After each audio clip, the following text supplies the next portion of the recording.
سلام كبرات تخاتلتي داسني اكستران لومي عيسان 4 قنبوت كل تشحن عيسران سلستنا بستدال وزيناتات ودب مقب علم ابي تيبيا سرق رديتنا مكلخال كمزو وطنا مفلاطو العلوي بيت كهنت اورتوكس بيت كريستيان تግራይ 10 ኤጲስቆጶሳት ከም ሸይ መፍላጡ ብምክንያት በዓልና ጽነት በርከት ዝበሉ መራሕቲ ሃገራት ናብ ኤርትራ ሰደድዎ መልእኽቲ ወክፍሪ ተባሂሉ ዝፍለጥ ተጣበቀ ሰብኣዊ መሰላት ዝኾነ ትካል ኣውፂዎ ዘሎ ደረጃታት መፍታሕ አጥቂ ሓይልታት ትግራይ ካብ 85 ክሳብ 90 ሚእታዊት ክፋሉ ተዛዚሙ ምህላው መግላጹን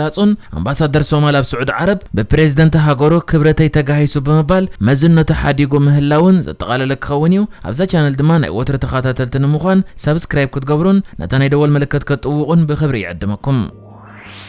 ላዕለዋይ ቤት ክህነት ኦርቶዶክስ ተዋህዶ ቤተ ክርስቲያን ትግራይ ኣብ ውሽጢ ዓድን ወፃእን 10 ኤጲስቆጶሳት ኣብ ቀረባ ክሸውም ምዃኑ ኣፍሊጡ። ላዕለዋይ ቤት ክህነት መንበረ ሰላማ ከሰተ ብርሃን ቤተ ክርስቲያን ኦርቶዶክስ ተዋህዶ ትግራይ ድሕርቲ ኣብ ዝሓለፈ ሰሙን ዘካየደ ዋዕላ ስዒብ እዩ ነዚ መግለፂ ኣውፂ ዘሎ። ኣብ መግለፂኡ ድማ ህዝብና ዝጠልቦም ውሳነታት የሕሊፍና ኣለና እዩ ዝብል። እቲ መግለፂ ኣብ ውሽጢ ዓድን ወፃእን ዝርከቡ ምእመና ዝተማልአ መንፈሳዊ ኣገልግሎት ንምርካብ ካብ ዘለዎ ድሌት ዝብገስ ኤጲስቆጶሳት ክሽየሙሉ ዝተደጋገመ ሕቶታት ክልዓል ጸኒሑ ይክብልውን እቲ መግለፂ ሓቢሩሎ። ተመልሶኒ ቅዱስ ሲኖዶስ ኦርቶዶክሳዊ ተዋህዶ ቤተ ክርስቲያን ኢትዮጵያ ኣብ ዝሕለፈ ውሳነ ሓደሽተ ጳጳሳት ከም ሸይም ድሕሪ ምፍላጥ እዩ ቤት ክህነት ትግራይ ነስጉምቲ ከም ዝወስድ ገሊጹ ዘሎ። እቲ ሲኖዶስ ንልዕሊ ሓደ ሰሙን ኣብ ዘካየዶ ዝተናውሐ ኣኼባ ኣብቲ ኣካታዒ ዝነበረ ጉዳይ ሽመት ኤጲስቆጶሳት ውሳነ ብምሕላፍ ተሸዓብቲ ጳጳሳት ክሽይም እዩ ተሰማሚዑ። ኣብ ዝሓለፈ ኣዋርሕ ኣብ ቤተ ክርስቲያን ካብ ዘጋጥሙ ጸገማት ሓደ ዝነበረ ጉዳይ ሽመት ጳጳሳት ኮይኑ ኣብ መወዳእታ ድማ ተሸዓብቲ ጳጳሳት ክሽየሙ ተወሲኑሎ።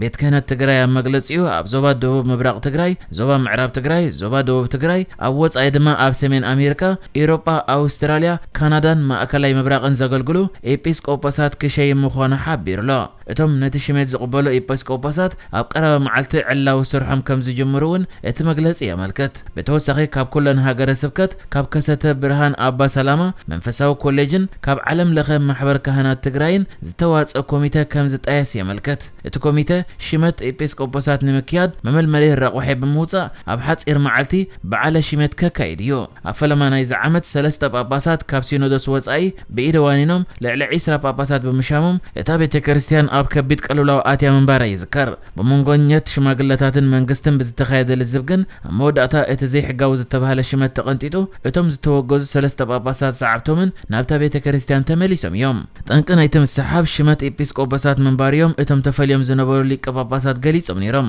ገለ ወገናት ግን ምስቲ ኣብቲ ሃገር ዘሎ ብሔር መሰረት ዝገበረ ፖለቲካ ዝተሓሓዘ ውሳነ ምዃኑ እዮም ዝምክቱ። ኣቐዲሙ እውን ብሰንኪቲ ኣብ ትግራይ ዝተወልዐ ኩናት ቅሒሩ ዝጸንሐ ቤት ክህነት ትግራይ ነዚ ውሳነ ምውሳዱ ንኦርቶዶክስ ቤተ ክርስቲያን ኢትዮጵያ ናብ ሓድሽ ቀልውላዊ ዘእቱ ከይከውን ተሰጊዩሎ።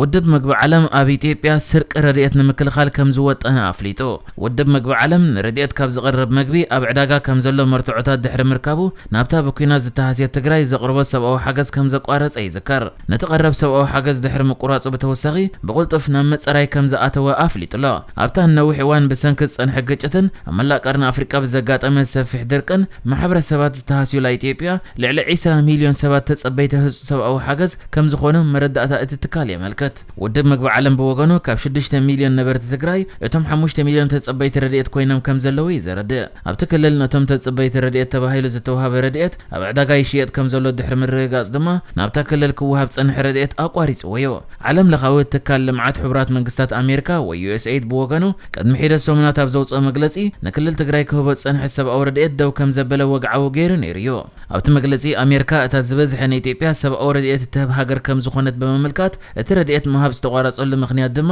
እቲ ነቶም ህፁፅ ረድኤት ዘድልዮም ተባሂሉ ዝቐረበ ረድኤት ኣብ ዕዳጋ ክሽየጥ ብምጅማሩ ከም ዝኾነ ያረድዩ። ሕጂ ድማ ተወሳኺ ምፅራያት ንምግባር ብላዕለዎት ሓለፍቲ ዝተማእከለ ጉጅለ ናብ ኢትዮጵያ ክልእኽ ከም ዝኾነ እቲ ትካል ሓቢሩሎ። ዋና ዳይሬክተር ውድብ ጥዕና ዓለም ሲንዲ ማከከይ ናብ ዝሃበቶ መግለፂ ከዓ እቲ ንሳ ትመርሖ ትካል ወሳኒ ዝኾነ ረድኤት ናብቶም ዝጠመዩ ስድራ ቤታት ከይበፅሕ ዝፍፀም ስርቂ ወይ ኣብ ዘይግቡእ መዓላ ንምውፋሩ ኣብ ዝግበር ንጥፈታት ተፃዋርነትና ትሕቲ ዜሮ ክትብል ኣፍሊጣላ። ንሳ ወሲኻ እቶም ነቲ ተግባር ዝፈጸሙ ሰባት ተሓተቱ ክኾኑ ኣለዎም ክትብል ኣተሓሳሲባ። ከም ዝከር ግዚያዊ ፕሬዝደንት ግዚያዊ ምምሕዳር ክልል ትግራይ ጌታቸው ረዳ ነቶም ኣብዚ ተግባራት ዝተዋፈሩ ውልቀ ሰባት ተሓተቲ ንምግባር ክሰርሑ ምዃኑ ገሊጹ ነይሩ እዩ።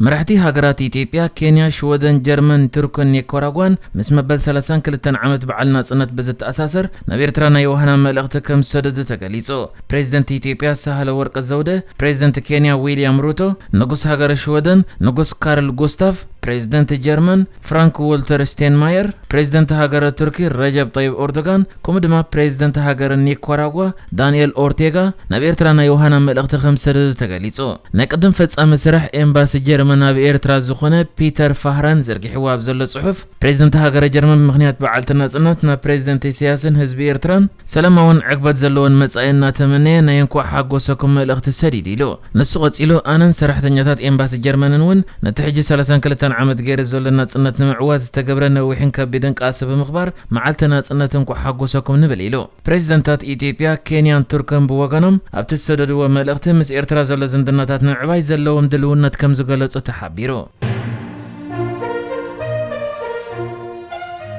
وك فري تباهيل زفلات زي منغستاوي نغبر سناي تطابق سبعوي مسلات زخونه محبر زرغحي وابزلو جلوبال سليفر اندكس ويدما عالمو معقن بارنت زبحال صبصابو سمين كوريا ايرترا موريتانيان زرعله زرغحه زمناو بارنت اللون كبلن كله ابز زحلفه 5 عامتات اب زكايدو مصنعت دما بدرجه عالم اتكونتات انداغدده كم زمصه كم زستباله حابيرو كتبل مع كان زينا الجزيره صحيفه اتتمال ربع 23 غنبوت 2023 زوصت صبصاب اب 2020 أستات 5 مليون سبات أب زمناو كونتات بارنت ينبرو كم زلو كحبرن كله إزد ما كابت اتتصقم نمودة أتاقيزيز تلكعلو كالتشحن 26 ب10 مليون وسخ كم زر أي حابيرو اتمزنعت بتوسخي إز تقاليس زلو أهز أستات 28 مليون سبات كابهم أب قدود سراح السرحون 20 مليون دما أب قدود حدار زنبران زاد تقاليل إيلو اتخونتات كأمس أب استفلالي كبابيتات زر زلو أنه وسخ زخيد عدك أو قجت كومدما لبدا كورونا فيروسن سعبيناتون مليسو كم زقادة يحبيرو بدرجة عالم بالزمن وبارنت سمين كوريا أب قدامي درجة غتسر عن كلا أب تهاجر كابش حسابات 204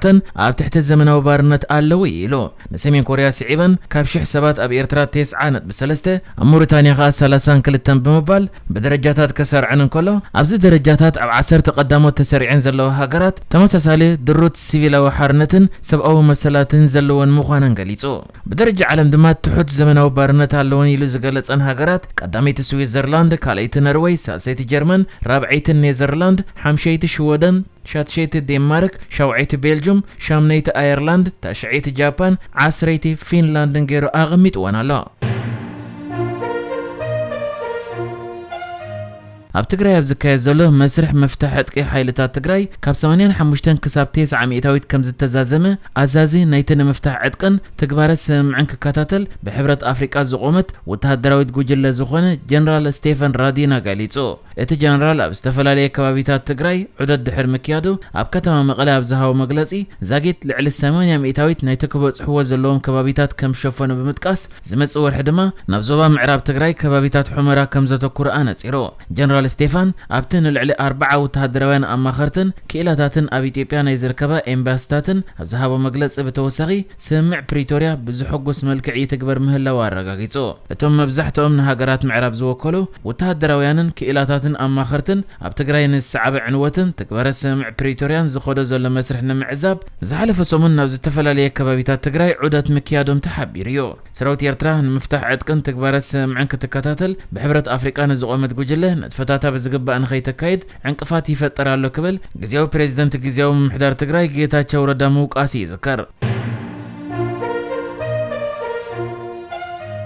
أمباسادر هاجر الصومال أو سعود عرب سالم معو حاجي بريزيدنت تهاجر حسن شيخ محمود أو على محبر هاجرات عرب نبت هاجر أبزقش اللؤوان كبري تاجهي سبمبال ما زلنا كم زحدقة مربات زينة هاجر حبيران اتحادك كاب مكرات دبلوماسيات الصومال مخانز نجارو الأمباسادر بريزيدنت الصومال حسن شيخ محمود ما بسلاسان كلتن وعلى هاجرات عرب أبزتو تفل علت مسوح حبيرو أبتو على نخير كبس لزت تخل كليو ما زلنا تحاديجو أمباسادر سليم بريزيدنت الصومال نصومال أبزو كل هاجر أو على كسادة في النامت كابتو على زقللو المخنيات بروتوكول زي حلوان كم أمباسادر كبري زقهسيني قبل قليسو نسوب توسخي حلف بروتوكول بريزيدنت حسن شيخ محمود زخونة هند علوسو قبل العليز وصدونا مكل خالد سقومتي نكبرون كبر سومالين زوارد مخانة بمتقاس نمنستر قدايات وصاي ملأخت كوان تسدده اتم منستر زخونة سقومت بزي موسادو سلطانو كحد كم زوسنة أنا سيرو مس بريزيدنت الصومال زخدت جوجله نتا أمباسادر نبتو على زكايدو لأدراش كي أتو كم زخلكلت زتقسك قدام منستر الصومال حمزة عبدي بار بوغانو اتا أمباسادر سلطانو نخحدك زقرب وسانة كم زتقبل أفليتو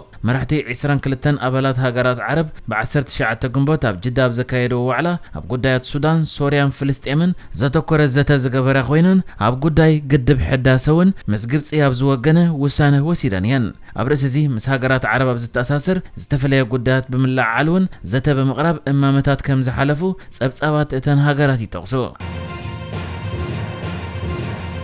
نحجز تدالو الزيناتات ازينيرو بكالك سب نرغب سلام نعخم